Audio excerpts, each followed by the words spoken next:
Text scrolling. হ্যাঁ, এই text scrolling বিষয়টা হচ্ছে এখানে আমার একটু করছি, আমি জাস্ট শুরু থেকেই আমি জিনিসটা কিভাবে করছি এটা একটু দেখাই।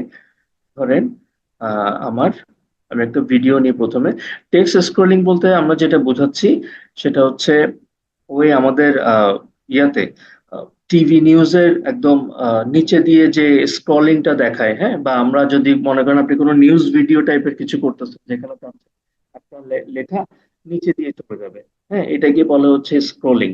হ্যাঁ, কারণ আমি এই ভিডিওটা এখানে এনে আমি আগে এটা একটু রিসাইজ করি, এই ভিডিওটার পজিশন স্কেলিংটাকে একটু বড় করে দিই। ওকে, আচ্ছা, আমি এখন এই নিচে একটা স্ক্রলিং টেক্সট অ্যাড করব। তো স্ক্রলিং টেক্সট অ্যাড করার আগে যেটা করতে হবে, আমি এখানে একটা আগে একটা রেক্টেঙ্গেল লেয়ার তৈরি করব। ধরেন আমি এখানে বাম পাশে আমার এদিকে একটা বক্সের মতো অপশন আছে রেক্টেঙ্গেল টুল, আমি এটা সিলেক্ট করব। করে আমি এই ভিডিওর নিচে একটা, ধরেন রেক্টেঙ্গেল, এটাকে জাস্ট আমি এভাবে যদি ড্র্যাগ করি, হ্যাঁ, ঠিক আছে, জাস্ট নিচে একটা বক্সের মতো তৈরি করছে, এটা নাম হচ্ছে রেক্ট্যাঙ্গেল টুল। এটা করার সাথে সাথে দেখেন এই এসেনশিয়াল গ্রাফিক্স এর এখানে এডিটের এখানে শেপ ওয়ান নামে একটা তৈরি হয়ে গেছে। ঠিক আছে, ওকে। আচ্ছা, ধরুন এখন আমি চাচ্ছি এই কালারটাকে চেঞ্জ করতে, এই কালারটা এখানে আমি ক্লিক করলে, ধরুন আমি কালারটাকে এরকম একটা রেডিশ, আমি যে কোনো কালারই দিতে পারেন, ধরুন আমি এটা দিলাম। ওকে, এই লেখার উপর আমি সাদা ফন্ট দিব, তাহলে ফন্ট গুলো ভালো মতো বোঝা যায়। ওকে, এবার আমি যেটা করব, আমি এখান থেকে এই জায়গায় গিয়ে আমি একটা টেক্সট অ্যাড করব। হ্যাঁ, এটা হচ্ছে শেপ আর এটা হচ্ছে টেক্সট। কারণ এখানে আমার টেক্সট আসলো। তো আমি এখন যেটা করব, এই টেক্সটটা, এই নিউ টেক্সটার আমি টেক্সট সাইজটা একটু বড় করি।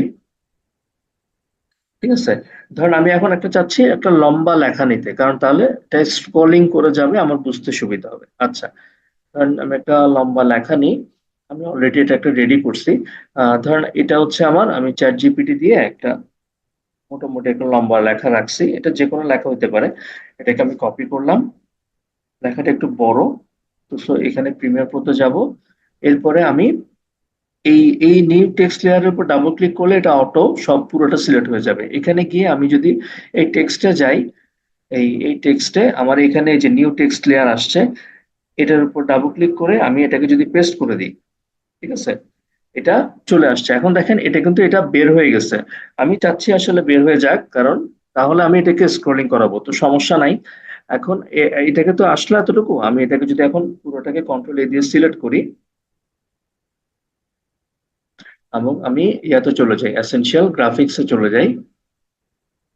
আচ্ছা, ধরেন এখন আমি এটাকে আবার করে এটা পুরোটা সিলেক্ট করি। পুরোটা সিলেক্ট করা অবস্থায় আমি এখন চাচ্ছি একটু ফন্ট সাইজটা চেঞ্জ করতে। ধরেন আমার এটাকে তো যদি ফন্ট সাইজ আমি ইম্প্যাক্ট দিই, একটু বড় হয়ে যাচ্ছে, না ইম্প্যাক্ট দিব না, ধরেন নর্মাল একটা, ওকে। আচ্ছা, যাক, এই এই টাইপের ফন্টটাই থাকলো। আচ্ছা, এই ফন্টটাকে আমি এখন আমার এই জায়গা বরাবর আনবো। হ্যাঁ, এটা এখানে পুরোটা সিলেক্ট করা আছে, আমার এই জায়গা থেকে পজিশন চেঞ্জ করা যায়, এটাকে আমি একটু নিচে নামাই। খেয়াল করেন, এটাকে আমি জাস্ট নিচে নামাচ্ছি। আমি পজিশনটাকে ডান দিকে ড্র্যাগ করতেছি যাতে এই পজিশনটা আস্তে আস্তে চেঞ্জ হয়। এটাকে যতই আমি মানে এটাকে বাড়াচ্ছি, এটা এদিকে চেঞ্জ হচ্ছে। ওকে, বেশি চলে গেছে, এবার আবার একটু উঠাই দিই। ওকে, ডান। এখন আমি যদি একটু বাইরে ক্লিক করি, ধরেন এই লেখাটা এখানে এই বর্ডার উপর আসছে। আচ্ছা, এখন আমার কাজ হচ্ছে এই লেখাটাকে প্রথমে এমন ভাবে সেট আপ করা যাতে এই লেখাটা ফ্রেমের বাইরে থাকে এবং আমি স্ক্রলিং করে সে ফ্রেমে ঢুকে আমার একটা সময় ফ্রেম থেকে স্ক্রলিং করতে করতে বের হয়ে যায়। এটাই হচ্ছে আমার মেইন টার্গেট। ওকে, তাহলে আমি যেটা করব, দেখেন এই জায়গায় এটা সিলেক্ট করা অবস্থায় এখন আমার এই ইফেক্ট কন্ট্রোলের মধ্যে এই টেক্সটটাকে আমি পাবো, এই যে আমার যে টেক্সটটা দিস মোশন পিকচার, এই দিস মোশন পিকচার এটা আমি এখানে পাচ্ছি। এটার এই জায়গায় অ্যারো মার্কে আমি ক্লিক করব, করে ধর আমি এবার একটু নিচে যাই, নিচে গিয়ে আমি এখানে পজিশনটা পাবো। ঠিক আছে, এই সেম দেখেন এই পজিশন আর এই পজিশন সেম, তাহলে আমি এখানে না গিয়ে কেন এখানে আসলাম, কারণ আমি ইফেক্টটাকে আমি এখন কন্ট্রোল করব, সেই কন্ট্রোলের জায়গাটা আমাকে ইফেক্ট কন্ট্রোলে আসতে হবে। আচ্ছা, এখানে আমি স্টপ ওয়াচ দিব। ঠিক আছে, স্টপ ওয়াচ দিয়ে আমি এখন এটার যে পজিশন, প্রথমে যেটা করব, আমার এই পজিশনটাকে এই জিরোতে থাকা অবস্থায় আমি এটাকে আগে ডান দিকে নিয়ে যাই। ডান দিকে নিয়ে যাই, জাস্ট ফ্রেমের বাইরে নিয়ে গেলাম।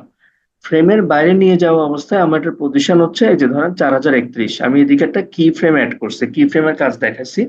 এখন ধরেন আমি এটাকে একদম লাস্টের দিকে নিয়ে যাব, এবং আমার এই জায়গায় আমি একটা কি ফ্রেম অ্যাড করব। এই জায়গায় একটা কি ফ্রেম অ্যাড করব। কি ফ্রেম অ্যাড করার পরে এই পজিশনটাকে আমি এখন ডান দিক থেকে বাম দিকে ড্র্যাগ করাবো। হ্যাঁ, মানে ব্যাপারটা হচ্ছে আমার এই জায়গায় এটা ছিল, সরি, এই এই এই জায়গায়।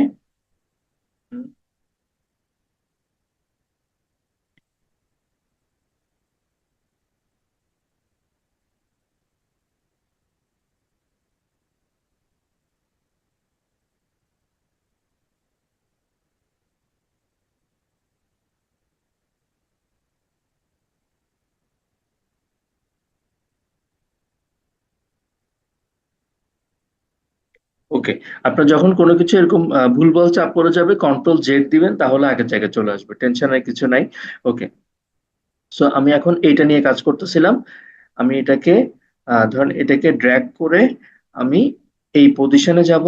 এই পজিশনে গিয়ে আমি জাস্ট প্রথমে চাচ্ছি এটা যখন ইনিশিয়াল অবস্থায় থাকবে তখন সেটা ফ্রেমের বাইরে থাকবে। আমি এই জায়গায় ধরেন পজিশনটাকে আগে আমি চেঞ্জ করে একে ফ্রেমের বাইরে নিয়ে যাব। একে আমি ডান দিকে ড্র্যাগ করে একে ফ্রেমের বাইরে নিয়ে গেলাম। ধরেন আমি এতটুকু পর্যন্ত নিয়ে গেছি। ওকে, এই অবস্থায় আমি একটা কি ফ্রেম অ্যাড করলাম। ওকে, এবার আমি ধরেন এই লাস্টে এই অবস্থায় আমি আরেকটা কি ফ্রেম অ্যাড করব, এবং আমি এই পজিশনটাকে চেঞ্জ করব। এই পজিশনটাকে আমি এভাবে ড্র্যাগ করে পুরো লেখাটাকে বাম দিক থেকে ডান দিকে নিয়ে যাব, একদম শেষ করব।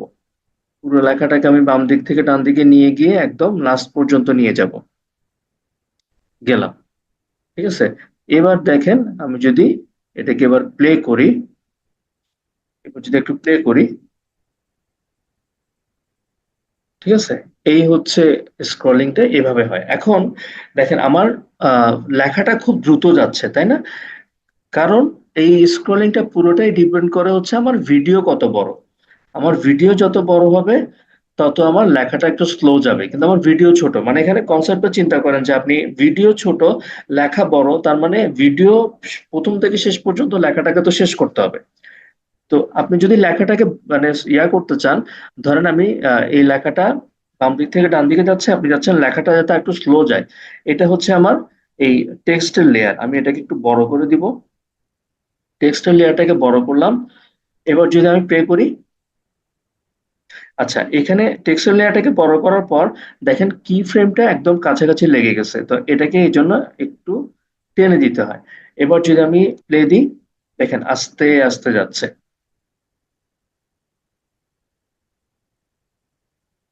কিন্তু সে পুরোটা যাইতে পারেনি, কারণ এখন আমার ভিডিওটা শেষ। আমি জাস্ট বোঝানোর জন্য, ধরেন আমি যদি ভিডিওটাকে একটু বড় করি, আমি এটা এই রেড স্ট্রেস টুল দিয়ে আমি ভিডিওটাকে জাস্ট স্লো মোশনে নিয়ে যাব, যাতে আমার লেখাটা পুরো ভিডিও জুড়ে থাকে। এখন যদি আমি আপনার প্লে করে দেখি, ঠিক আছে, আপনার ভিডিওটা স্লো মোশনে প্লে হচ্ছে। একমাত্র ভিডিও যদি বড় হয়, আপনার লেখাটা এটার মধ্যে কাভার হয়ে যাবে। আর এই জন্য এখন এই স্ক্রলিং এ মোটামুটি লেখাটা পড়া যাচ্ছে, বেশি দ্রুত যাচ্ছে না। ঠিক আছে, তো এইটাই হচ্ছে ওয়ে। আপনার প্রিমিয়ার প্রোতে আগে একটা যখন মানে 2019-এ প্লাস সিসিতে, প্রিমিয়ার প্রো সিসিতে একটা অপশন ছিল, স্ক্রলিং এর জন্য একটা আলাদা অপশন ছিল, বাট এখন এটা নাই, ওরা এটা উঠে দিছে। তো সো এখন যদি স্ক্রলিং করাইতে হয় এইভাবে যাইতে হয় আর কি, মানে কি ফ্রেমের সাহায্য নিয়ে পজিশন চেঞ্জ করে আপনাকে স্ক্রলিংটা করতে হবে। ঠিক আছে, সো এটাও একটা ইফেক্ট, এটাও আপনাদের বিভিন্ন সময় কাজে আসতে পারে কিভাবে স্ক্রলিং করে।